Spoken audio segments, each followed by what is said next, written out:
Les Allemands ont de la chance, ils ont deux mots. Le mot Körper, du latin corpus, comme notre mot corps, et le mot Leib. Et l'étymologie du mot Leib, qu'on traduit par le corps aussi, c'est le verbe leben. Leben, c'est pas quelque chose, c'est être. Leib, c'est notre manière d'être au monde, de bouger, de marcher, de respirer, de voir, d'entendre. C'est donc le corps dans sa globalité et son unité.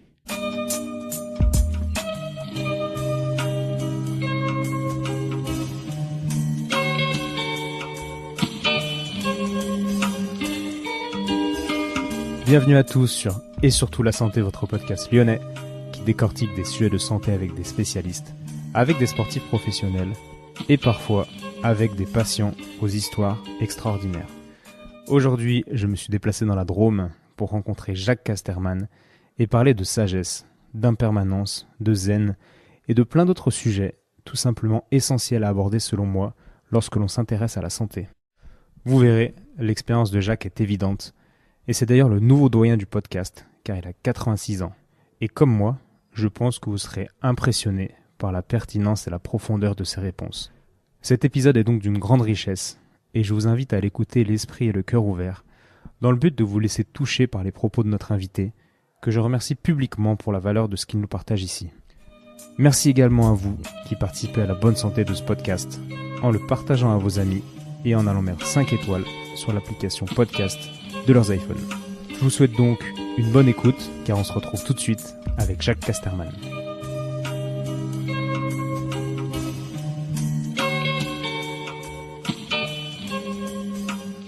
Bonjour Jacques. Bonjour Étienne. Merci de me recevoir dans votre centre en direct de Mirmande. Mirmande, c'est bien ça.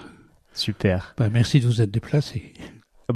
Ça me fait un petit peu voyager et j'aime ça. Dites-nous, est-ce que vous pourriez vous présenter assez brièvement, qu'on puisse comprendre qui vous êtes ?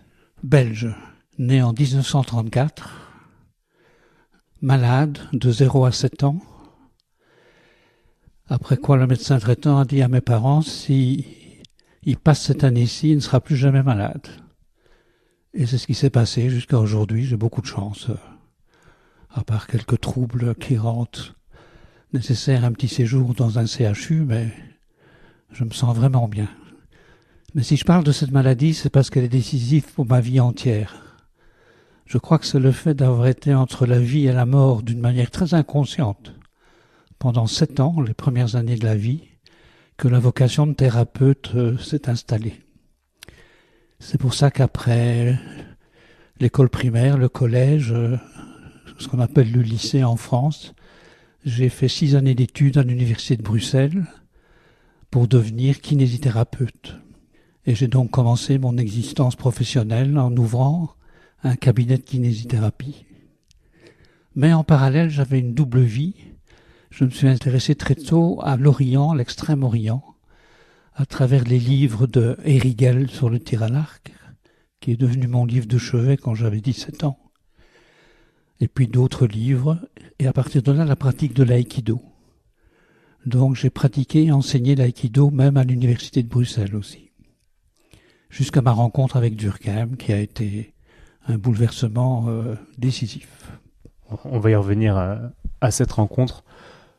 Donc vous découvrez le tir à l'arc via un livre que vous voyez à travers une vitrine pendant que vous attendez le tram 35, c'est ça ? Exactement, vous avez bien lu ce que j'ai raconté. Vous pouvez nous raconter un petit peu pourquoi ce livre vous a attiré, selon vous ? J'en sais rien. La couverture, son épaisseur, il n'était pas trop gros. Je suis entré, je l'ai acheté. Et tout de suite, il est devenu mon livre de chevet parce que j'ai remplacé l'expression tir à l'arc par les mots aïkido que je pratiquais depuis des années. Et qu'est-ce qui vous manquait, entre guillemets, dans cette vie, avant d'avoir découvert ce livre, et la pratique et la philosophie qui va avec ? Qu'est-ce que ça vous a apporté que vous n'aviez pas ? J'étais en quête d'un sens. Pourquoi je vis ? Et ce ne sont pas les études universitaires qui ont répondu à cette nostalgie ou à cette question. Par contre, dans ce que je disais sur l'Orient, l'Extrême-Orient, les voies de sagesse, j'avais l'impression que là, il y avait la possibilité de non pas comprendre quel sens de la vie, mais de les découvrir. J'ai envie de dire d'en faire l'expérience. Et c'était une bonne intuition.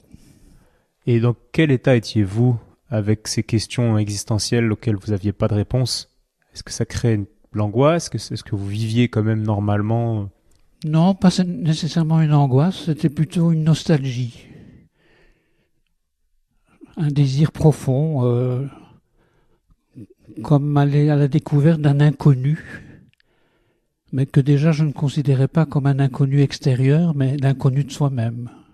Et vous dites nostalgie, qui fait référence à quelque chose du passé, en théorie. Ça, j'en avais parlé avec Durkheim, et il m'a dit, vous savez, c'est un mot très beau, nostalgie. C'est à la fois la mémoire du passé et de l'avenir.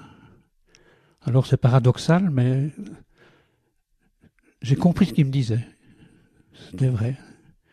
Une sorte de désir légitime, et on ne sait pas bien quel chemin il faut prendre pour trouver une réponse. Et est-ce que vous pourriez nous décrire la voie que vous avez empruntée à partir du moment où vous avez lu ce livre, où vous êtes mis à l'aïkido, où vous êtes mis à vous poser des questions que vous ne vous posiez pas avant, ou différemment? Moi, ce qui m'impressionnait, c'était la manière d'être du maître d'aïkido. Tout simplement, sa manière d'être, de marcher, d'être debout, de pratiquer. J'ai l'impression qu'il y avait là quelque chose de secret. Et ce qui m'a touché quand j'ai rencontré Durkheim, qui venait faire une conférence pour un colloque à la Maison d'Erasme en Belgique en 1967, la première chose qui m'a touché, c'est la manière d'être en tant que corps vivant de Durkheim. Il parlait de sagesse, j'avais l'impression qu'il y avait là un sage devant moi. Simplement sa manière de se déplacer, d'être assis, de parler. C'est vraiment ça qui m'a touché. Il incarnait vraiment ce qu'il disait, quoi. C'est ce que je lui ai dit. Ouais. Un jour, je lui ai dit, mais ce qui m'a touché chez vous, c'est que vous êtes ce que vous dites. Vous êtes ce que vous dites. Et il m'a dit, doucement, j'essaye. Ça n'est pas si facile qu'on pourrait le penser. C'est pas facile, non? Et lui a remarqué à ce moment-là aussi votre capacité d'écoute, parce que c'est lui qui vous dit... Oui, c'est étonnant. Je participe au colloque pendant 2 jours, 2e rang, et à la fin du colloque, il s'approche, il vient vers moi. Et il me dit, j'aime beaucoup la façon dont vous écoutez. J'aimerais vous revoir. J'étais abasourdi, timide, je n'aurais pas pris le temps d'aller le remercier même. C'était l'époque, une carte de visite dans ma poche, je l'ai glissée dans sa main. Et quelques semaines après, j'avais une invitation pour aller le retrouver en Forêt-Noire.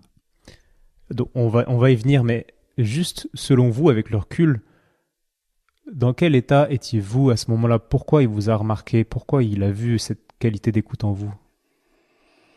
Alors c'est à lui qu'il faudrait le demander, il n'est plus là et on n'aura pas de réponse, mais je crois que j'étais dans une attention ouverte, sans questionnement, sans refus. Je me laissais imbiber. Une sorte d'écoute sans l'intellect qui filtre tout et qui essaie de décortiquer. Aujourd'hui, je dirais une écoute à travers la conscience sans d'eux. Alors que la conscience d'eux, c'est le mental, c'est l'analyse, Et là, il n'y avait pas tout ça. Cet homme me touchait au plus profond, il n'y avait pas de filtre. Ok, c'est très clair. Et donc ensuite, il vous invite en Forêt-Noire, là où il avait un centre, du coup. Oui, il recevait là depuis les années 50, rentré du Japon en 1947. Il avait passé une dizaine d'années au Japon. Et comme docteur en philosophie, docteur en psychologie, le zen l'intéressait. Et quand il a rencontré Suzuki, le fameux Daisetsu Taitero Suzuki, qui est un savant du zen, tout de suite il lui a dit, écoutez, vous ne pouvez pas approcher ce qu'on appelle le zen avec l'intellect, avec votre entendement de psychologue et de philosophe. Si vous voulez entrer dans la réalité qu'est le zen, vous devez pratiquer un exercice. Et il l'a présenté à un maître de tir à l'arc, qui était aussi un maître de l'assise, du zazen. Et pendant une dizaine d'années, donc, il a pratiqué ces 2 exercices qui ont bouleversé son enseignement aussi. Génial. Est-ce que vous pourriez définir aux gens qui écoutent ce que c'est que le zazen? C'est très simple au fond. Zazen, c'est un mot japonais composé de 2 kanji, 2 petits dessins. Za, c'est le dessin de quelqu'un qui est assis. Et zen, c'est la traduction d'un mot chinois chan, qui lui-même est la traduction d'un mot sanskrit depuis l'Inde, dhyana, et c'est l'enseignement du Bouddha qui n'était pas bouddhiste, qui disait à ceux qui l'entourent, la vie est souffrance, mais la libération de la souffrance est possible. Et le chemin pour vous libérer de la souffrance, c'est la pratique d'un exercice. Et donc, on ne peut pas dire ce qu'est le zen, mais si vous voulez savoir ce qu'est le zen, il faut pratiquer zazen. C'est ce que disent tous les maîtres zen encore aujourd'hui. Et pour pratiquer ça, on peut utiliser différents canaux, entre guillemets, comme le tir à l'arc, l'aïkido. Alors, on pourrait parler du monde du zen et de toutes les disciplines artistiques, artisanales et martiales qui ont profité de cet enseignement à partir du moment pour les arts martiaux où avec les fusils et les mitrailleuses, les samouraïs ne pouvaient plus se défendre. Et ce qui était un combat avec l'ennemi extérieur, c'est devenu un combat avec l'ennemi intérieur qui nous empêche d'être vraiment nous-mêmes. Alors on dit que zazen, c'est pourquoi? C'est pour passer de « moi je suis », ou « je suis moi » à « je suis », qui est à l'origine. Je suis, c'est notre vraie nature d'être humain, ce que Durkheim appellera notre être essentiel, ce que les bouddhistes appellent la vraie nature de l'homme. Et c'est un chemin qui permet donc, ou qui oblige plutôt, à un travail de déségocentration. Ne pas rester fixé dans cette idée « moi je suis ce que je pense que je suis ». Ouais. Vous parlez souvent dans vos livres de cette différence entre réfléchir de manière intellectuelle, oui, avec la conscience dont vous parliez tout à l'heure, la conscience mentale, et réfléchir avec notre intelligence humaine globale, avec notre conscience profonde, quoi. La première conscience de l'être humain depuis la fécondation, c'est vrai pour le disque embryonnaire, l'embryon, le fœtus, le nouveau-né, c'est la sensation. Notre approche du réel, même à mon âge, 80 et des ans, c'est la sensation. Donc j'imagine votre réponse, mais je vais quand même vous poser cette question. Vous qui avez été thérapeute en plus, ça va être intéressant d'avoir votre avis. Aujourd'hui, il y a beaucoup de thérapeutes, si on peut parler thérapeutes, qui soignent les gens avec leur intellect, purement, et qui sont coupés, on pourrait même peut-être dire handicapés, parce qu'ils n'ont plus accès, j'ai l'impression, à leur conscience globale, et qui soignent via des protocoles, via des choses comme ça, et qui sauvent des vies comme ça. Et qu'est-ce que vous pensez de ce genre de thérapeute? Est-ce qu'il est possible de mixer les 2 intelligences? J'ai moi-même fait partie de ce genre de thérapeute, comme kinésithérapeute. Et d'ailleurs, le contact avec Durkheim, pour moi, était difficile, parce que souvent, il était en contradiction avec les études que j'avais faites pendant 6 années, à travers l'anatomie, la physiologie, la cytologie, l'embryologie, la pathologie. Et Durkheim, c'est très simple, il parle de 2 niveaux de thérapie. C'est une conférence qu'il avait faite à Lindo en 1974 devant 800 psychiatres, psychanalystes, psychothérapeutes et médecins qui lui avaient demandé « Mais qu'est-ce que vous faites là en Allemagne où vous parlez de Leibthérapie ?» un mot qui n'existait pas dans le cadre des catégories de Kant à ce moment-là. Et il leur a dit « Écoutez, la thérapie que vous proposez n'en est encore que la moitié. » C'était un pavé dans la mare. Et il y a une autre thérapie qui ne cherche pas à ce que nous fonctionnons mieux dans l'existence, après une fracture ou un infarctus, ou après un problème au niveau de la psyché, une dépression. Et cette autre thérapie a pour centre une réalité que nous ignorons trop souvent, c'est notre propre essence. Alors c'était gênant, tout le monde s'est dit, oui, il est philosophe, il est docteur en psychologie aussi, mais là, c'est pas notre job, l'essence de l'homme, la réalité profonde de tout ce qui est. Et pourtant, c'est là-dessus que Durkheim se basait. Comment approcher notre propre essence? Alors plus simple, on n'a pas. Dans beaucoup d'exercices qui ont leur racine en Orient, en Extrême-Orient, ce qui est essentiel, c'est d'être en rapport avec la respiration. Aussi ici, dans la fameuse mindfulness, qui est un raz-de-marée sur l'Occident, on vous dit « concentrez-vous sur la respiration ». Alors il y a moi numéro 1, et l'objet sur lequel je me concentre mentalement, la respiration. Un maître zen ne vous dira jamais ça. Qu'est-ce qu'il vous dit? Sens qu'en ce moment tu inspires. Sentir qu'en ce moment tu expires. Là, le mental est évincé. C'est du domaine de la perception sensorielle. Et là, l'homme rencontre une réalité infaisable par l'homme. Je ne peux pas construire la respiration. Je ne peux pas faire la respiration. Qu'est-ce que c'est que ce mystère, ce souffle qui va et vient, et je ne suis même pas libre de le refuser. Et c'est la première rencontre avec ce qu'on appelle l'essence ou l'être essentiel, ou on peut même parler d'expérience mystique à ce point-là. Mais pas une expérience mystique chrétienne ou bouddhiste. L'expérience mystique, c'est l'expérience que peut faire tout homme parce qu'il est un homme.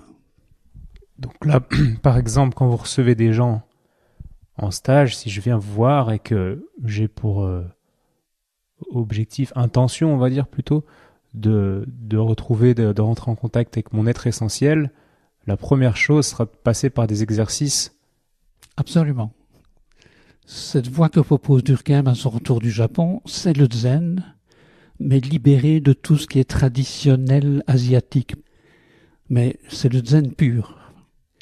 Et l'approche, c'est l'exercice.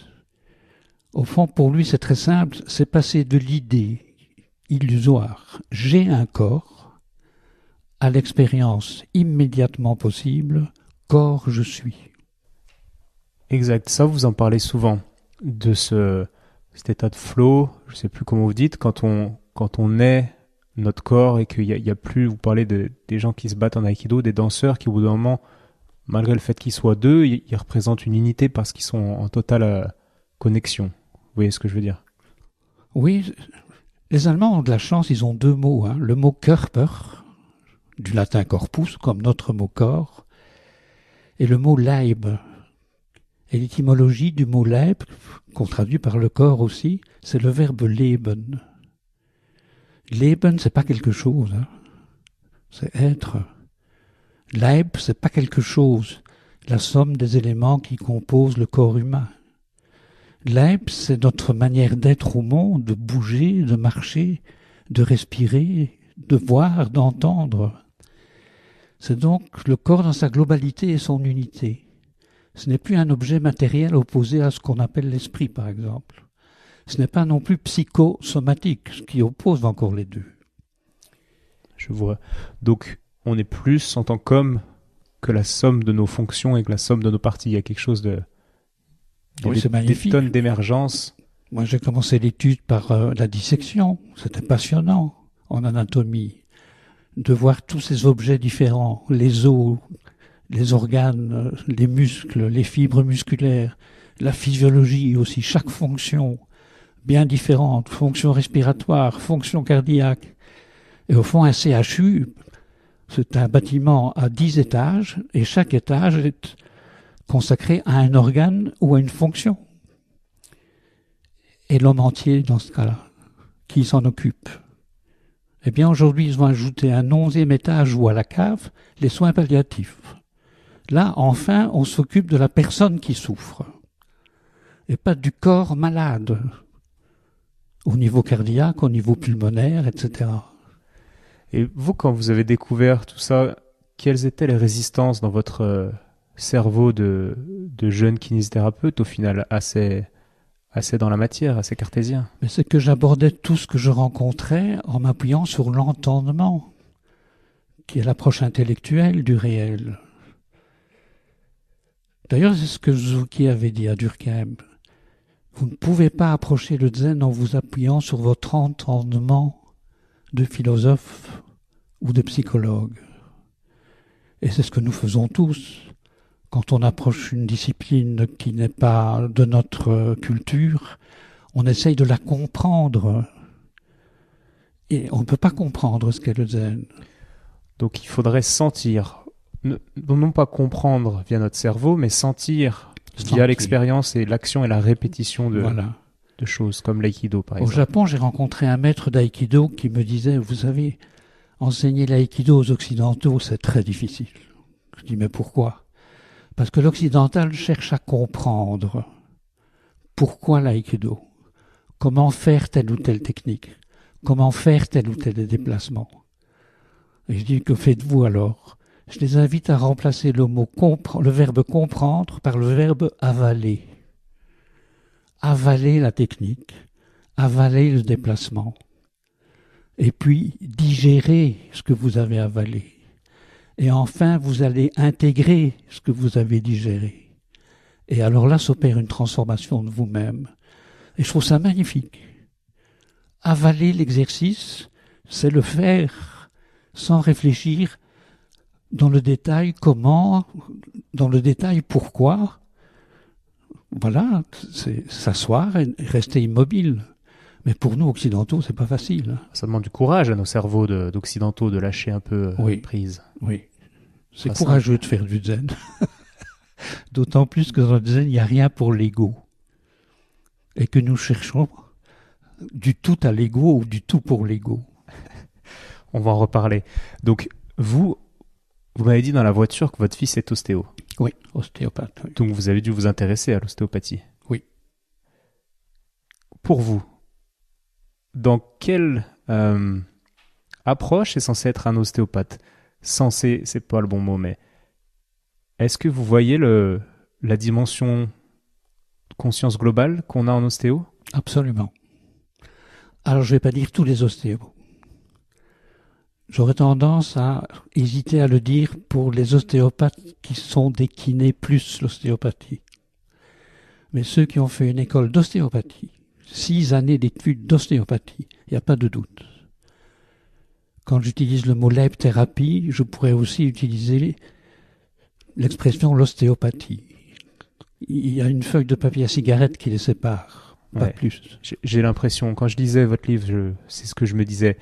Mais aujourd'hui, il y a l'Occident et la pression du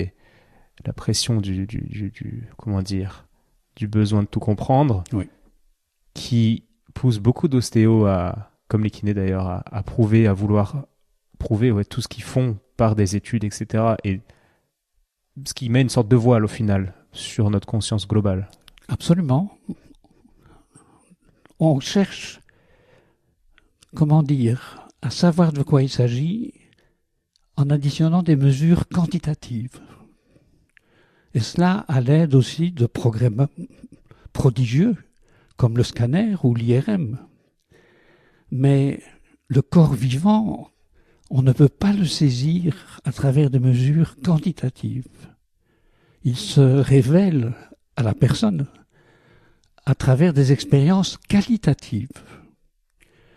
Et je crois que c'est ça que l'ostéopathie propose aux patients qui souffrent.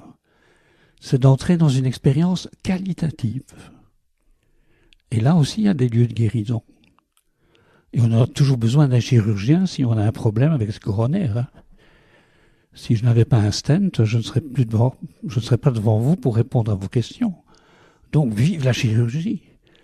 Mais cette autre thérapie qui nous engage dans une recherche de l'expérience intérieure, l'expérience phénoménale. Et l'ostéopathie en fait partie pour moi. Je crois que c'est aussi essentiel. Ce serait dommage d'opposer les thérapies. Bien sûr. Quand j'entends M. Simès, parfois il change un peu dans ses émissions médicales. Ah oui. Il donne de l'importance tout à coup à ce qu'il a vécu en Orient, en Extrême-Orient, avec l'acupuncture, avec l'acupression. Il y a une ouverture de certains scientifiques à cette réalité autre. Il y a une ouverture, mais justement, ça va être intéressant. Michel Simès, qui qui est de partout. Là, j'étais dans la gare tout à l'heure, je voyais son magazine. J'ai pas de télé, mais si j'allume ma télé, je pense qu'il y a au moins une chaîne où je le vois. En étant de partout, ultra occupé, ultra connecté, est-ce qu'on peut avoir accès vraiment à cette autre dimension de l'être? J'ai l'impression que c'est un petit peu incompatible. Moi, je crois que tout le monde peut y avoir accès et tout le monde vit une expérience, plus tôt ou plus tard, dans des circonstances existentielles tout à fait normales et naturelles, de cette part de nous-mêmes qu'est notre propre essence, notre être essentiel, notre vraie nature d'être humain. Mais tout de suite, c'est phagocyté par le mental. Mais on ne peut pas échapper à ce moment qui est pré-mental ou non mental. Vous écoutez Debussy, danse sacrée, danse profane, et tout à coup, vous n'êtes plus dans la conscience mentale, dans la conscience flèche. Vous ne cherchez pas combien de do, de ré ou de mi il y a eu dans cette œuvre musicale. Et le do, c'est 256 vibrations par seconde, on n'en a rien à faire. Vous êtes touché par cette œuvre musicale. Et ce moment où vous êtes touché, c'est l'expérience de notre être essentiel.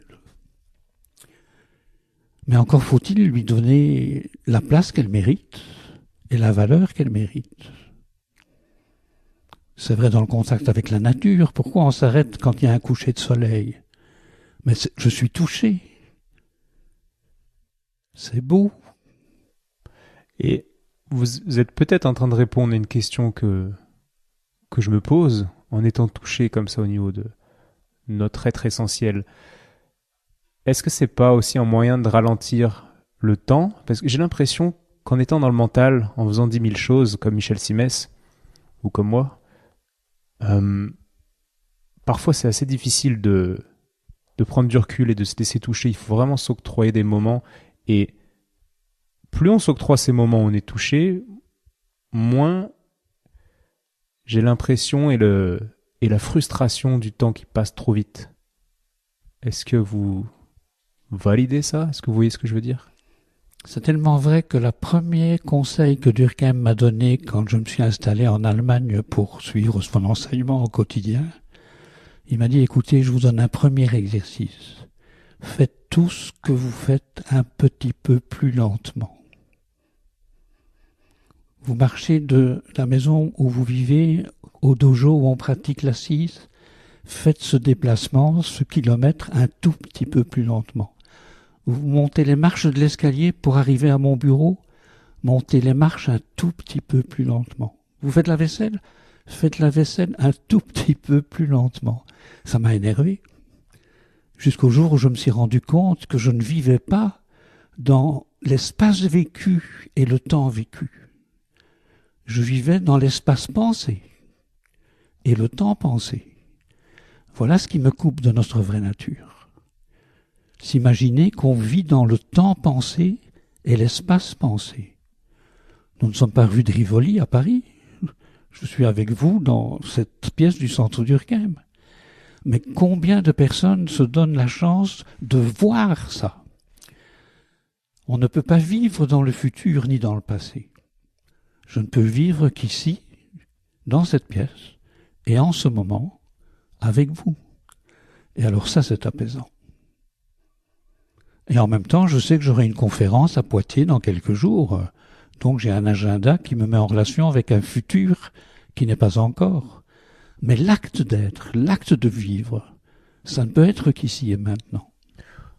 Donc là, il n'y a aucun neurone dans votre cerveau qui est allumé et qui pense à la conférence qui aura lieu dans le futur. Votre cerveau... ça m'arrive, je coupe. C'est-à-dire? J'ai une somme d'étiquettes dans ma poche. Quand je m'en rends compte, je me dis, tiens, en train de penser à la conférence de Poitiers. Et c'est comme une coupure. Ça me ramène au moment présent et à l'action présente. Tiens, en train de penser quand j'avais 17 ans. Et ça me coupe immédiatement de cette relation au passé qui n'est que mentale, qui ne peut être que mentale. À travers les images, ou à travers les souvenirs, etc.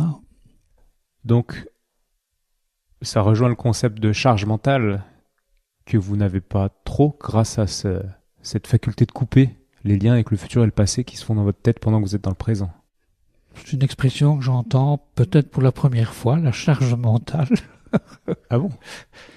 Mais je comprends bien ce que ça veut dire. Et oui, j'ai peut-être cette chance d'avoir fait le travail suffisant et nécessaire pour être libéré de cette surcharge non nécessaire, qui est la cause de l'anxiété, de l'agitation, de la nervosité, etc.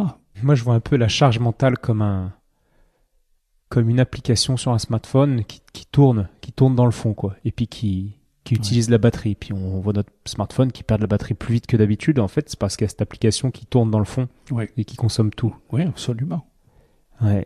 Et ça aboutit, je crois, que la charge mentale... Est-ce que je suis né pour être comme un smartphone? Bonne question. On a envie de dire non. Est-ce que je suis né pour penser à ceci, à cela, ou pour vivre le moment présent? En théorie, mais vous êtes d'accord qu'en qu'en tant qu'humain... théorie. Pas en théorie. Non. Est-ce que le bébé pense à l'avenir? Non, il vit le moment présent. Est-ce qu'il est attaché au passé? Non, il vit le moment présent.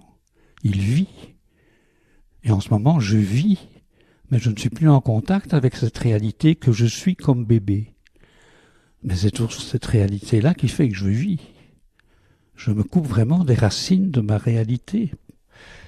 Il y a quand même des milieux comme les grandes villes. Je prends l'exemple de Lyon, d'où je viens, où c'est moins facile. C'est moins facile, il n'y a pas de doute. J'ai du mal à comprendre comment on peut être vraiment dans ce moment présent, etc., dans ralentir, etc. Je vois le concept, je vois les idées. Mais quand il faut payer 6 000 euros le mètre carré, qu'on a acheté un appartement ou qu'on loue 1 500 euros par mois un appartement, il faut aller travailler, puis il faut penser aux enfants, il faut penser à notre femme, il faut penser au sport qu'on a envie de faire, parce que si on se défoule pas, on va péter un câble. Puis on fait du sport, mais on s'épuise physiquement alors qu'on l'est déjà mentalement, puis on dort mal après parce qu'on pense au lendemain. Vous voyez cette espèce d'engrenage vicieux qu'on vit dans les villes? Je comprends d'autant mieux que j'ai été champion universitaire de 800 mètres en Belgique, que j'ai été marié plusieurs fois, que j'ai eu 3 enfants, dont un qui est décédé, que je travaille ici 7 heures par jour. Mais je ne peux vivre que là où je suis et au moment où j'y suis, où que je sois et quoi que je fasse. Et je peux me remettre en contact avec cette évidence. Bien sûr, les bruits à Paris, place de l'Étoile, on ne va pas se mettre sur un banc à la place de l'Étoile pour méditer. Eh bien, c'est ce que Durkheim m'a invité à faire quand on était à Paris. Il me dit, vous vous plaignez toujours qu'il y a du bruit à Paris. Vous allez aller à 5 heures à la place de l'Étoile et pratiquer zazen sur un banc jusqu'à 6 heures. Quelle expérience! Là, je n'ai pas compris, mais je me suis rendu compte que le silence dont on parle, le silence intérieur des sages de l'Inde, du Japon, ce n'est pas l'absence des bruits. C'est une manière d'être qui fait que les bruits ne vous dérangent plus ou vous dérangent moins. On ne peut pas passer sa vie à attendre que le monde extérieur change pour retrouver la sérénité ou le calme intérieur. Vous savez, le zen, c'est simple. Hein. Quel est le but du zen? Le calme intérieur, hein, c'est tout.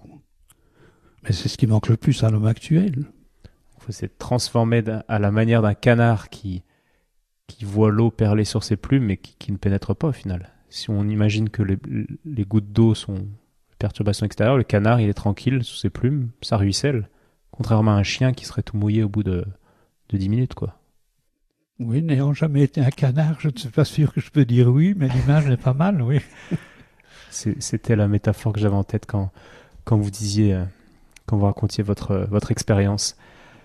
Et j'aimerais qu'on parle de l'ego. Oui. Aussi. Dites-nous un petit peu ce que c'est. Expliquez vraiment de manière simple et enfantine, j'allais dire, pour qu'on puisse vraiment comprendre ce que c'est que l'ego. On entend partout ce mot, mais je pense pas qu'on sache exactement ce que c'est. L'ego, c'est cette réalité, cette instance plutôt, qui ne cesse de penser, de se dire « moi je suis moi et je veux rester moi ». Moi je suis moi et je veux rester moi. C'est donc l'identification à une réalité qu'on se représente. L'ego, c'est la représentation mentale que je me fais de celui que je suis, de celle que je suis. La représentation mentale de celui que je suis, de celle que je suis. C'est ce qui m'empêche d'être vraiment moi-même. Là, Heidegger nous aide en 2 phrases. Hein. Heidegger écrit « Je vis parce que je suis un être vivant ». Ça, c'est ma vraie nature, mon être essentiel. 2e phrase « Je pense parce que je suis un être pensant ». Ça, c'est l'ego. Laquelle de ces 2 phrases je donne le plus d'importance? Comment relier les deux pour vivre dans un équilibre et ne pas tomber dans l'ignorance de la première phrase qui est la source du bien-être, du bonheur, du calme, de la sérénité. Ce qu'on recherche tous, quoi, au final. Au final, tous, oui. Avec des stratégies parfois un peu... C'est pour ça que Durkheim a raison quand il dit « Le calme, c'est le symptôme de la santé première de l'homme. » Le calme. J'en sors. L'autobus n'arrive pas, je m'énerve. C'est la faute de Macron, d'ailleurs, si l'autobus n'arrive pas, ou déjà de son successeur, ce sera la même chose. Mais c'est quand même curieux de s'énerver parce que l'autobus n'arrive pas. Je pourrais aussi attendre l'autobus calmement, sereinement. Ça, c'est ce qui caractérise le Japon encore aujourd'hui. Ce qui vous touche quand vous arrivez au Japon, dans une société qui est dynamique, hein, c'est le calme intérieur des hommes et des femmes. Si on pouvait s'approcher de ça, on éviterait beaucoup de Atarax, Prozac et autres produits de la drogochimie, je crois. Et c'est toujours valable aujourd'hui? J'ai pas l'impression, en fait. Quand j'imagine le Japon, je suis jamais allé pour le coup. Mais je sais qu'ils vivent dans des toutes petites surfaces, qu'il y a un taux de suicide chez les jeunes qui est monstrueux. J'imagine pas le Japon comme une société très zen, quoi. Bon, on peut pas dire qu'il est très zen, mais ils ont cette culture de la verticalité, par exemple. Ils ont cette culture du silence intérieur. Ils ont cette culture de la patience. Gare de Lyon, quand vous attendez le train, tout le monde se bouscule pour rentrer dès que les portes s'ouvrent. Au Japon, ceux qui attendent le train sont les uns derrière les autres ou les uns à côté des autres, et chacun monte à son tour. Ça fait partie d'une culture globale. Mais c'est ce qui fait une vie intérieure différente. Vous êtes intéressé au stoïcisme? Oui. À Sénèque, Marc Aurèle, des auteurs comme ça? Bien sûr. Consponville est venu ici faire de nombreuses conférences. Parce que Durkheim avait dit, vous êtes très intéressé par pas les philosophies, mais les chemins de sagesse de l'Orient, mais vous devriez vous intéresser à la philosophie antique, dite occidentale. Et pour ça, j'ai fait venir Consponville. Je n'avais pas envie de faire des études à la Sorbonne. Et quand il nous a parlé justement d'Épictète ou de Marc Aurèle, j'avais mon petit carnet et je ne pouvais marquer qu'une chose. Plus de zen, je n'ai pas. On est d'accord qu'il y a quand même des correspondances. Plus de zen, je n'ai pas. Parce que le zen a cette cote, on va dire, c'est pas le mot, mais en Orient, mais en Occident, aux États-Unis, ils ont repris beaucoup de textes des philosophes antiques. Oui. Et au final, je trouve que c'est à peu près les mêmes messages. Absolument. Donc on est d'accord. Mais ce message est souvent une citation. Oui. Et plus un aphorisme. Quelle est la différence? Un aphorisme comme ceux d'Épictète ou de Marc Aurèle, c'est un enseignement dans une petite phrase qui vous indique à exercer l'exercice qui va vous y amener. Mais si on se contente d'additionner des citations, on ne change pas. Si on ne passe pas par l'exercice de la sagesse, ça ne sert à rien. Ça glisse autant que ce que vous avez dit sur la peau du canard. Oui. Puis c'est toujours intéressant. Ça fait joli sur Instagram. Voilà, exactement. Vous connaissez Instagram? Je ne veux pas en entendre parler, ça ne m'intéresse pas du tout. Ok. Et pour revenir à l'ego, c'est intéressant, votre définition, c'est vraiment éclairant, je trouve. Je discutais avec un ami l'autre jour qui était... on va être vague, qui travaille dans un grand club de foot lyonnais. Bon. Et il me racontait qu'il y avait certains de ses collègues, mais c'est pareil dans plein d'autres sports, qui se sentaient vivants de par leur écusson du club un petit peu prestigieux. Et il me disait, c'est marrant parce que si on leur enlève le polo avec leur écusson, les personnes sont pas si riches que ça. On dirait qu'on leur enlève une partie d'eux, quoi, si on leur enlève leur écusson. Et ça rejoint ce que vous disiez sur le fait de s'identifier à quelque chose qui n'est pas nous, quoi. Vous avez sûrement regardé les Jeux Olympiques à Tokyo. J'étais déconnecté à ce moment-là. Ou des séquences. Mais oui, je connais le principe. Voilà. Moi, ce qui m'a stupéfait, c'est de voir une jeune gymnaste extraordinaire. Techniquement, il faudra que je refasse 2 vies pour y arriver. Souplesse, force, coordination. Et elle éclate en pleurs parce qu'elle n'a que la médaille d'argent et pas la médaille d'or. Elle est numéro 2 au catalogue mondial de la gymnastique. Et elle est défaite affectivement. Elle râle, elle est agressive, elle est dépressive, parce qu'elle n'est pas médaille d'or. Alors si c'est ça le but du sport, c'est grave. Après, elle aurait été médaille d'or, je suis pas sûr qu'intérieurement, elle aurait été mieux. Il y aurait un soulagement de son ego de manière momentanée, mais ça aurait été la même derrière. Peut-être la peur d'échouer aux prochains Jeux Olympiques. Ouais. C'est super intéressant. J'en parlais avec une sportive, une patiente qui est, bon pareil, je vais être vague, qui fait du sport à très haut niveau et qui jouait dans un très grand club français où gagner était normal, mais perdre par contre n'était pas normal. C'était le club qui devait gagner. En fait, une victoire n'était même pas célébrée, mais était juste un soulagement. Un soulagement, quoi. Oui.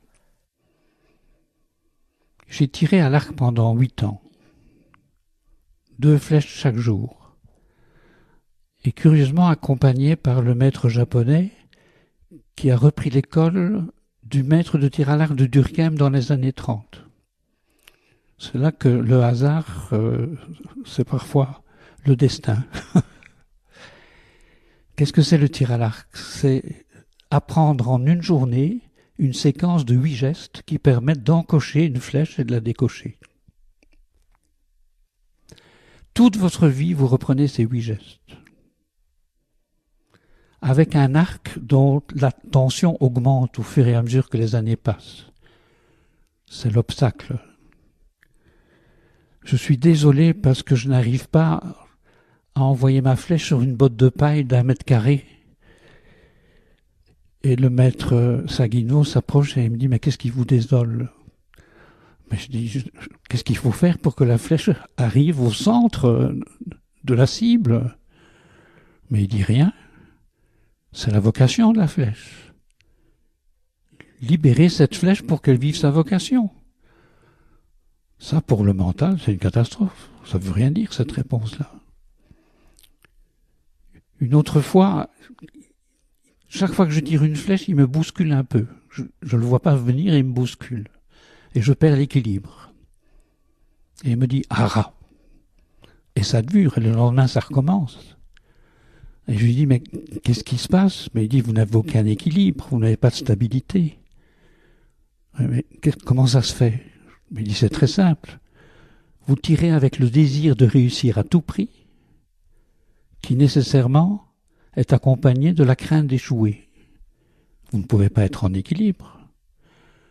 Dans les 2 prochaines années, quand vous vous entraînez, libérez-vous du désir de réussir et de la crainte d'échouer. »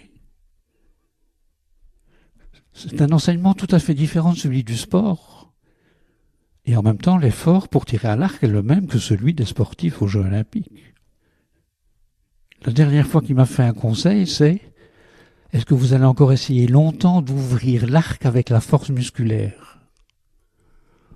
Je dis « Mais qu'est-ce qu'il faut faire ? Comment voulez-vous ouvrir un arc sans utiliser la force musculaire ?»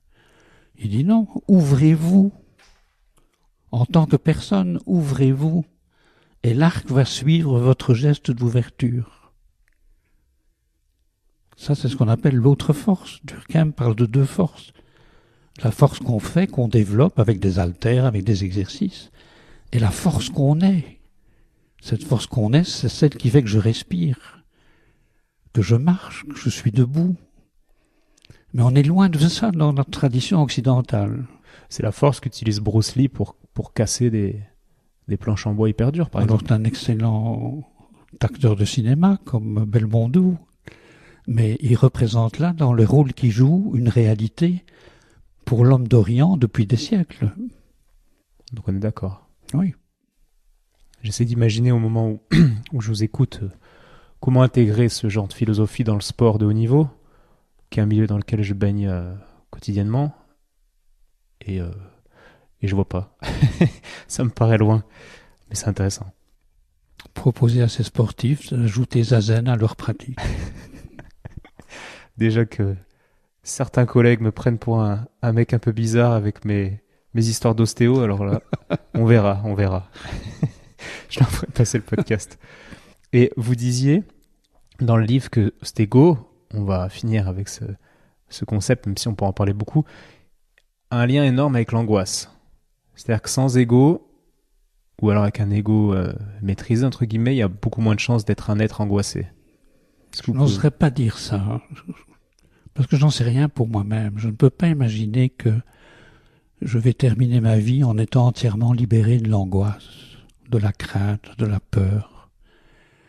Si vous me demandez est-ce que vous avez peur de mourir, je vais vous dire maintenant non, en ce moment non, pas du tout. Mais à l'heure où ça m'arrivera, je ne sais pas. J'en sais rien du tout. Mais ça ne fait rien puisque je suis en train de vivre maintenant. En attendant, vous n'êtes pas angoissé maintenant. C'est ça le mot présent. C'est ça le moment présent. Je n'ai quand même pas pensé à la mort du matin au soir parce que j'ai 86 ans. Mais ce qui est important, c'est de ne différencier l'angoisse qui parfois sauve la vie de quelqu'un. Quand il y a un incendie, un tremblement de terre, on fait des actions inattendues qui nous sauvent la peau. Et l'état d'être angoissé du matin au soir pendant des jours, des mois, des semaines, des années. Voilà, j'entendais plutôt cet état-là quand je parlais d'angoisse. Alors là, on peut faire quelque chose. Si quelqu'un vient et me dit « je souffre d'angoisse, je suis toujours dans une peur souterraine », je vais lui dire « bon, arrêtons-nous. Où êtes-vous » Ici. Il dit « qu'est-ce qui pourrait réellement vous angoisser ici, maintenant ?» Dites-moi. Peut-être quelqu'un qui entre avec une Kalachnikov, mais regardez, il n'y a personne. Demandez-vous toujours, mais qu'est-ce qui pourrait m'angoisser, me rendre soucieux réellement maintenant? Mais là, vous parlez à son mental, en lui proposant de se questionner de la sorte. Alors que son angoisse, elle vient de son inconscient. De retirer de son mental, de se retirer de son mental. Mais l'angoisse, elle vient de quelque chose de plus profond. La personne va vous dire, mais je sais bien qu'il n'y a pas de Kalachnikov. Oui, alors celle-là, je crois que l'animal la vit aussi, mais l'animal ne reste pas dans un état d'être angoissé du matin au soir. Lorsqu'un prédateur s'approche, la biche a peur. Elle s'arrête de brouter. Elle est crispée. Puis elle se met à courir à toute vitesse. Et il y a pas mal d'adrénaline parce qu'elle est angoissée. Et le tigre court derrière, et puis il a la langue pendante, il s'arrête, il se couche, la biche à 15 mètres s'arrête, qu'est-ce qu'elle fait? Elle broute. Et vous pensez qu'elle a oublié? Parce qu'il y a quand même des chiens, par exemple, qui, quand on approche leurs mains pour les caresser gentiment, ils vont faire un geste de recul, parce qu'ils sont craintifs à cause de quelque chose. Un chien, c'est un chien dressé. Un tigre dressé n'est plus un tigre, c'est un tigre dressé. On les coupe de leur vraie nature, de leur être naturel. On peut faire le parallèle entre un chien dressé et un occidental. Mais c'est ce qu'on fait déjà à l'école primaire, à l'école secondaire, au lycée. D'accord. Et revenons-en à cette personne angoissée via un cas clinique concret. On va prendre une personne de 45 ans qui a un bon job.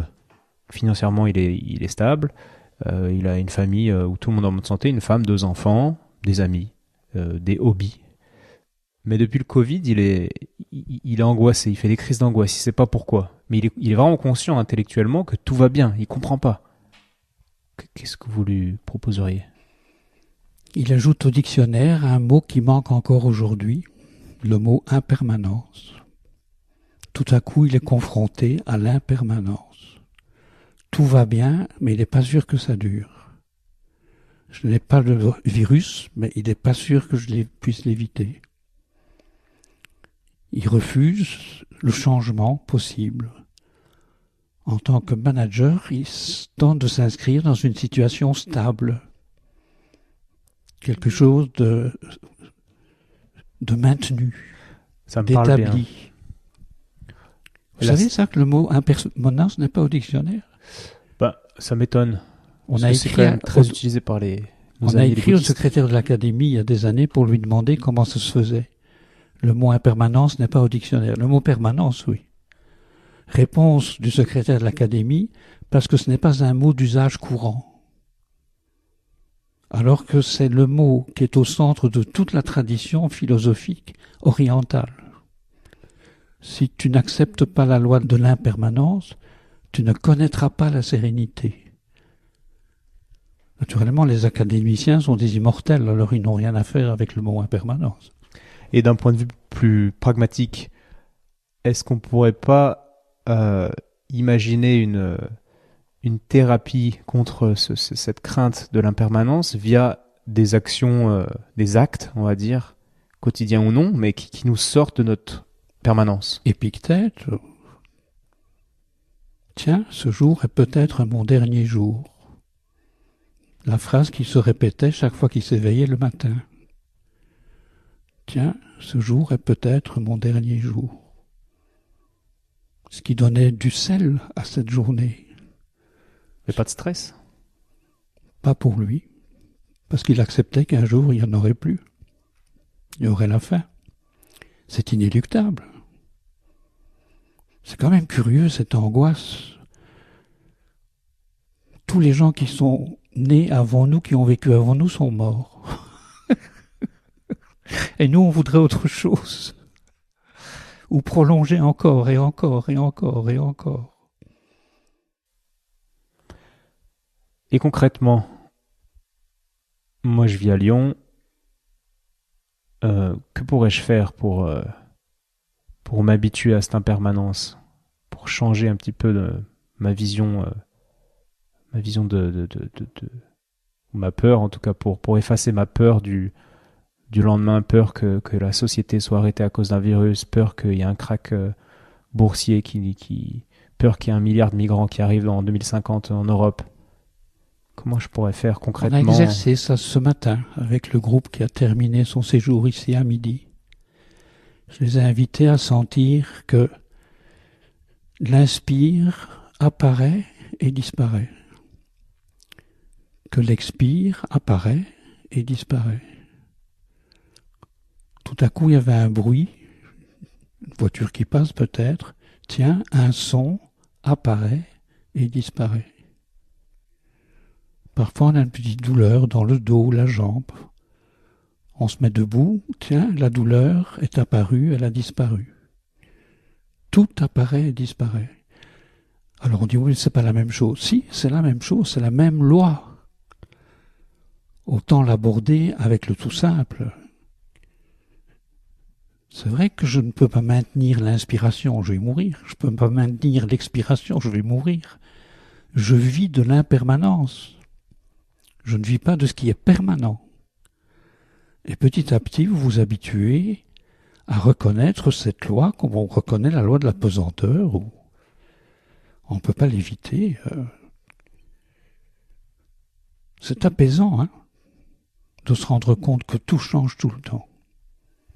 Ça peut être rassurant aussi. Je pense à quelqu'un qui a des douleurs au dos ou quelque chose comme ça. Souvent, ce qui se passe, c'est qu'on fait des examens, des trucs, il n'y a rien qui marche. Puis du jour au lendemain, en fait, il a plus mal. Puis 10 ans après, il a de nouveau mal. Puis il se rappelle que c'était la douleur qu'il avait il y a 10 ans. Puis qu'en fait, ça allait depuis 10 ans. Et il y a quelque chose de cyclique, d'impermanent, quoi, dans ce genre de... Tout est cyclique. Tout est cyclique. Tout change. C'est l'homme qui veut que rien ne change.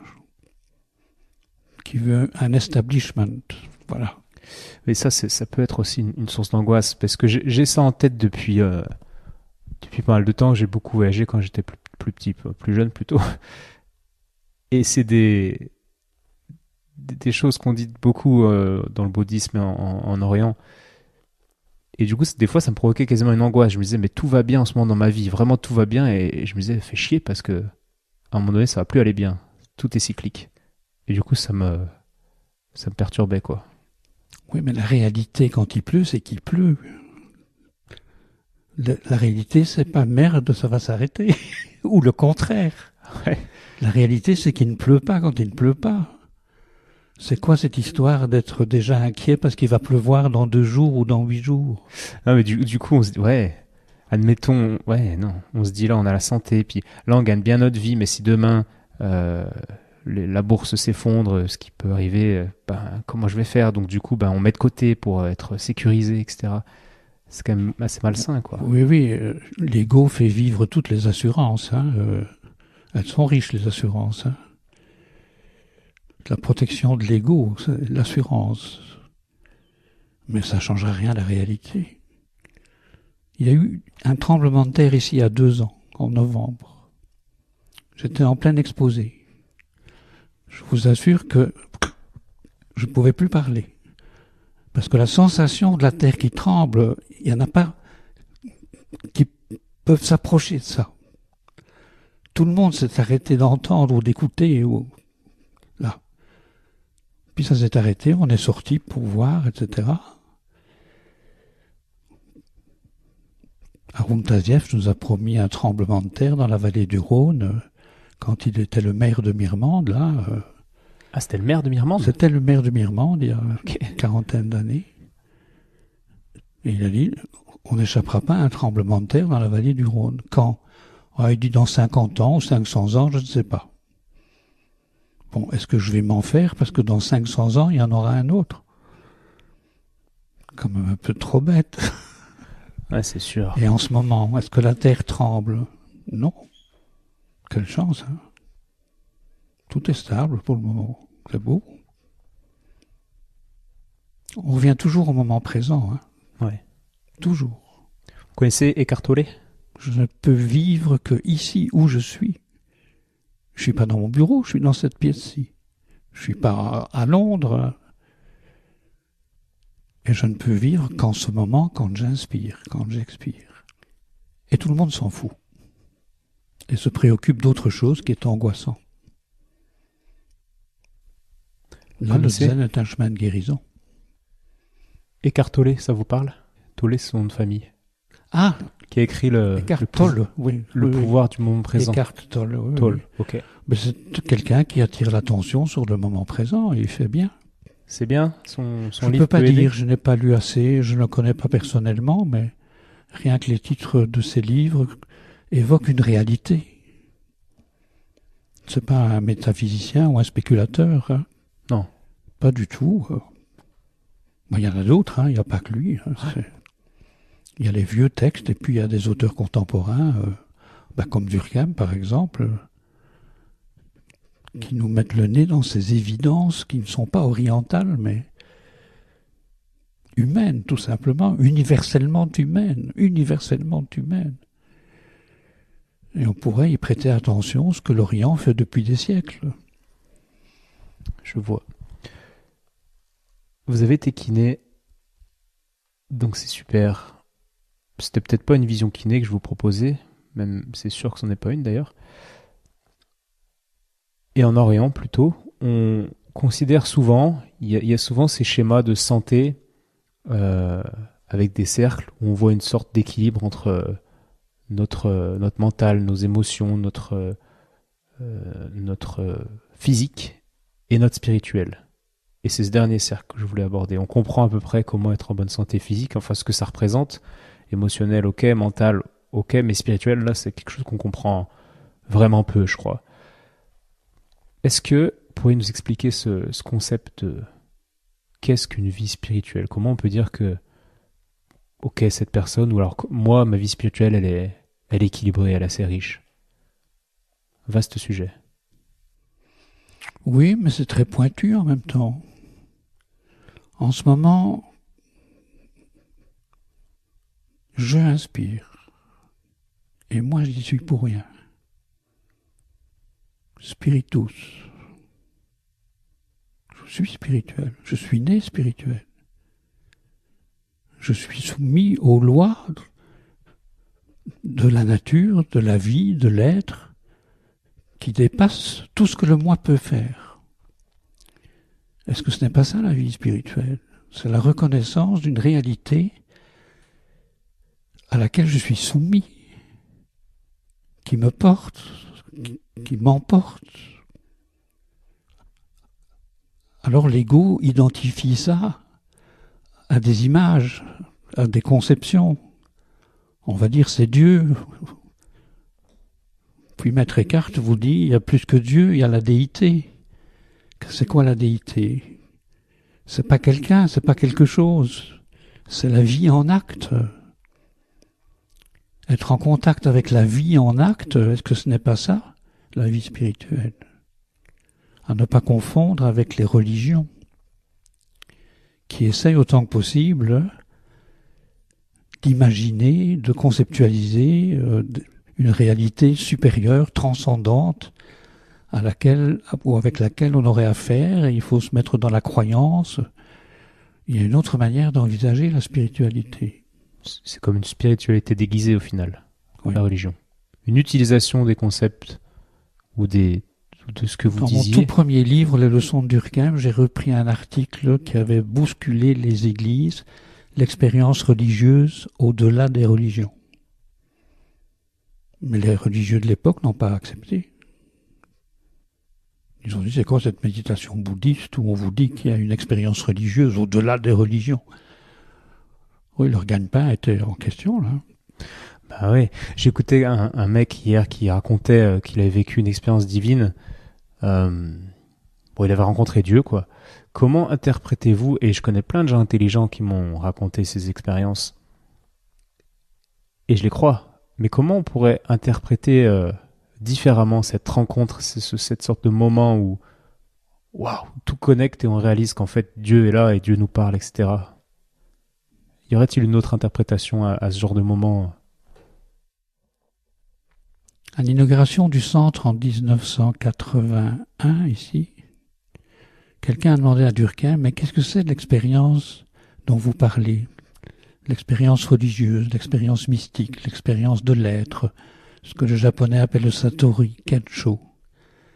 Et il a commencé sa réponse en disant « J'avais 3 ans ». Il y avait dans la cour le tas de sable. Il y avait l'odeur de l'écurie et des 4 beaux chevaux. Voilà l'expérience spirituelle, l'expérience de l'être. Parce qu'il disait que ça le mettait dans une plénitude. Il était dans la confiance au milieu de ses perceptions sensorielles, de ses odeurs. Tout lui semblait en ordre. Il vivait dans un monde qui était en ordre. Et il se sentait un avec tout. On a tous vécu ces moments-là. Je reviens à Danse sacrée, Danse profane de Debussy ou à la 5e de Beethoven, peu importe. Ces moments où on se sent en ordre, tout simplement en ordre, sans besoin d'organiser cet ordre à partir du mental. On est comme porté par une force intérieure. Et on se sent un avec la musique, avec Debussy, avec l'orchestre, avec le soleil quand le soleil se couche, avec l'océan quand on vogue sur l'océan. C'est là que le mot spirituel intervient dans le zen ou dans la proposition que nous fait Durkheim. Ces expériences sensorielles élémentaires, expériences d'une qualité à travers des sensations. Je vois. Est-ce que ça vous parle le concept de la zone quand on fait du sport? On a tellement travaillé un geste, par exemple au basket, qu'on a tellement shooté qu'on est en match, puis c'est plus vraiment nous qui jouons, et on shoot, puis ça rentre tout seul, puis tout est automatique. Exactement. C'est pour ça que le maître du tir à l'arc le dit, ne tirez pas, laissez cela tirer. Quand je regarde la NBA jouer, ces basketteurs américains, ils ne visent pas, cela joue. Cela tire et le ballon tombe dans le panier. Pas toujours. Pas toujours. Nous Il y a sommes quelque des chose êtres humains. d'automatique. Mais parfois, une danseuse de l'Opéra de Paris sort de scène et elle est bouleversée par les applaudissements, mais elle dit à ses compagnes, je ne sais pas ce qui s'est passé ce soir, mais c'est pas moi qui ai dansé. Ou un concertiste, il joue, applaudissements, et lui aussi, il est bouleversé, pas par les applaudissements. Mais il dit, je ne sais pas ce qui s'est passé, mais ce soir, c'est pas moi qui ai joué. Ils ont tellement travaillé la gamme, le travail à la barre, la gamme, le travail à la barre. On pourrait dire qu'ils confient à une force qui n'est pas celle du moi, la réalisation d'une œuvre. Mais qu'est-ce qu'ils se sentent bien à ce moment-là? C'est pareil en soins, en ostéopathie au final. Absolument. Absolument. Le visage de la personne à la fin d'une séance. Comment vous sentez-vous? Ouais, je sais pas, en ordre. C'est autre chose que bien. Ouais, il y a beaucoup de gens qui décrivent une sorte d'envie de flâner. Vous parliez tout à l'heure de marcher plus lentement, de tout faire plus lentement. Et après les séances, il y a une sorte de... Déjà en tant que thérapeute, moi des fois je me sens dans cette zone. Bon, des fois pas du tout, hein, mais parfois oui, et c'est assez agréable.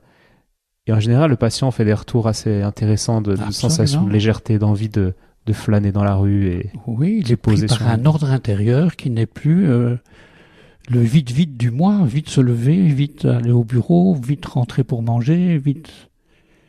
Absolument. Ce que vous appelez cette zone, c'est ce que Durkheim appelle notre être essentiellement là, pour un moment. Et c'est la même chose que l'écriture un petit peu automatique, quand un écrivain va écrire et ça sort tout seul. Là, je ne peux pas dire, mais sans doute si un écrivain dit ça, on ne peut pas lui dire que ce n'est que subjectif s'il le vit. Ouais, il y a beaucoup d'écrivains qui décrivent ces moments où tout sort tout seul, et il y a encore un autre état où l'écriture automatique, ils appellent ça, je crois que, j'espère ne pas me tromper en disant ce que je vais raconter, mais que ce sont des gens qui écrivent et qui sentent vraiment l'inspiration venir de quelque chose de supérieur qui ne leur appartient pas, quoi. Oui, et c'est là qu'on est dans le domaine de la création. Cet écrivain, tout à coup, est dans la création. Je ne peux pas créer les choses, moi, mais je peux m'ouvrir à la création. Chaque respiration est une création de la vie. C'est pas une construction. Quand un basketteur de loin lance et ça tombe dans le panier, il participe à une création. Et le résultat de cette création, c'est l'œuvre, c'est le ballon qui tombe dans le panier. Et la danseuse, c'est la danse. Mais ça rejoint quand même une notion de travail et d'action quotidienne répétitive. Voilà, ça nécessite pour l'homme un exercice quotidien. Ouais. La gamme. Et c'est ce que l'écrivain expliquait, on lui demandait comment vous arrivez à trouver l'inspiration. Il dit, c'est simple, tous les matins à 9h face à mon mur. Exactement. Depuis des années. Exactement. Et la danseuse, elle danse depuis 20 ans, le travail à la barre. Les mêmes gestes que ceux du petit rat qu'elle était quand elle est entrée à 6 ans à l'opéra. C'est ce qui nous manque dans l'exercice ici. On cherche toujours à faire des choses nouvelles ou des choses différentes. Les grands musiciens reprennent la gamme en do tous les jours. Et là, on est sur des pratiques un peu nobles quand même, la musique, la danse, le basket peut-être un peu moins, entre guillemets. Est-ce que dans la boxe, par exemple, un sport, on se tape dessus, clairement, la pratique répétée tous les jours peut avoir le même effet J'ai fait du karaté avec le maître Harada qui est décédé il y a 2 ans, en séance individuelle même, pendant des années. Je peux dire que dans le karaté, c'est pas le but, mais le sens. Dans la boxe, je ne sais pas. Quand je vois les combats de boxe, je ne sais pas. Peut-être que oui, peut-être que non. Mais j'ai pas pratiqué. D'accord. Mais dans le karaté do, pas la MMA. Hein. Ça, vous connaissez un peu le MMA, mais j'ai vu ce que c'est. Je crois qu'ils peuvent se mordre même. Tout est possible, quoi. On peut arracher une oreille. Quand même pas. Il n'y a plus le do, là. Hein. Karaté do, Aikido, Kendo, Kyudo. C'est dans ces disciplines-là qui envisagent que l'exercice est un chemin qui permet à l'homme de s'éveiller à son être profond, à sa vie intérieure. Et quelle est la différence entre quelqu'un qui va faire du tir à l'arc et qui va être complètement en mode automatique, enfin dans la zone, qui va être la flèche en même temps que lui, etc. quelle est la différence entre lui et le combattant de MMA qui s'est entraîné depuis tout petit, des heures par jour, et qui va arriver dans la cage et qui va tout lâcher, et qui va se battre comme un animal, relâcher tous ses instincts, mais avec cet instinct de tueur, quoi. Est-ce qu'il y a une différence? Comme un animal, il faut regarder les animaux se battre d'abord. Je regardais 2 chevreuils se battre pour dominer le troupeau.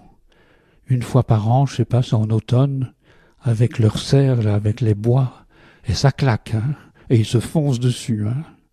Et c'est incroyable, ils ne se blessent pas. Ou si c'est une blessure, elle est très légère, superficielle. Et un des 2 s'arrête et il s'en va, il dit c'est bon, à l'année prochaine. Le même cerf est attaqué par un prédateur. Il se bat de la même manière. Mais avec ses bois, il déchire le ventre du tigre qui l'attaque. Il y a une véritable éthique. Hein. Entre eux, ils se battent, mais pour prendre une position sociale, on pourrait dire. Mais s'ils se battent pour défendre leur peau, tant pis pour la peau de l'autre. Hein. Mais alors, quand on voit des combats où les gens peuvent faire n'importe quoi, où est l'éthique dans cette histoire-là, je sais pas. Je sais pas. Faudrait que j'invite un combattant de MMA qui s'est posé des. Oui, il faut leur demander. Ouais. Bonne idée. Ou pratiquer vous-même. Ou... On verra. Moi, je dis, je ne sais pas. Hein. Mais j'ai un doute, ça c'est vrai. Ayant pratiqué plusieurs do, aikido, kyudo, etc., j'ai un doute. On va revenir rapidement. Ça fait déjà plus d'1 heure qu'on discute. Vous parlez dans votre livre de la dorsalgie, que vous avez bien connue. Vous avez eu avoir pas mal d'échecs, d'ailleurs thérapeutiques, j'imagine, au début de votre pratique là-dessus. Et un jour, vous avez connecté ces symptômes, enfin ces mots, avec ce que vous aviez appris, et vous aviez défini la dorsalgie, ou en tout cas expliqué la dorsalgie comme une décentration. Ça vous parle? Oui. Est-ce que vous pouvez nous parler de cette idée-là? Une roue centrée tourne rond. Une roue décentrée ne tourne plus rond. Ce qu'on appelle l'être, le corps vivant, est une réalité qui a un centre. C'est le mot hara dans la langue japonaise. Et si l'homme, c'est l'expression dans le livre de Durkheim, hara, centre vital de l'homme, si l'homme est centré en son juste milieu, c'est-à-dire la région du bassin, tout ce qui est plus bas et plus haut se met en ordre. Si l'homme perd le contact avec ce juste milieu, s'il se centre dans la poitrine, là où on met l'index quand on dit c'est moi, ou s'il se centre dans la tête, le domaine des images et des pensées, tout se désorganise. Il n'y a plus ce centre de régulation, d'organisation naturelle. C'est là qu'on doit alors voir le corps vivant comme étant un tout dans son unité, sa globalité, le corps dans son unité, sa globalité. Je peux ouvrir une porte avec le bras, je peux ouvrir une porte en étant centré. Je peux monter l'escalier en travaillant mes quadriceps. Je peux monter les escaliers en étant centré. On pratique l'aïkido en étant centré, pour se centrer. Oh, ça me parle quoi. Oui. Oui. Ok. Est-ce que vous voulez dire quelque chose d'autre, partager autre chose? Vous avez des tonnes de choses à dire, mais par rapport à tout ce qu'on a dit. Oui, regardez, quel beau temps cet après-midi. Quel beau temps. Si on en profitait. Allez. Merci. Merci à vous.